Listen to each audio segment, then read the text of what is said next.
6 రోజుల కిందట గోడ కట్టడం మొదలుపెట్టారు. 6 రోజుల కిందట గోడ కట్టడం మొదలుపెట్టారు. 2 రోజుల కిందట గోడ పూర్తి చేశారు. 20 మీటర్ల పొడుగు గోడ, అంటే 20 మీటర్లు అంటే దాదాపుగా 70 అడుగులు. దాదాపుగా 70 అడుగులు గోడ పొడుగు, 10 అడుగులు ఎత్తు కట్టిన ఈ గోడలో 4 రోజుల్లో ఈ గోడ కట్టారు. ఈ గోడ కట్టే దాంట్లో ఎక్కడా కూడా కాలమ్స్ ఎక్కడా కనిపించవు. రీఇన్ఫోర్స్డ్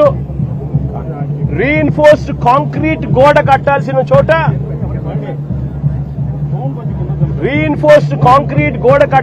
చోట కనీసం ఎటువంటి టెండర్లు కూడా పిలవకుండా మంత్రులు పర్యవేక్షిస్తున్నారని అంటారు. 5 మంది కమిటీ సభ్యులు అంటారు. వస్తారు, పర్యవేక్షించినారు, చూసినారు, గోడ కట్టడానికి పర్మిషన్ ఇచ్చినారు. 6 రోజుల్లో గోడ కట్టారు. టెండర్లు కూడా పిలవకోకుండా కట్టేసేయండి అని చెప్పి కట్టేశారు.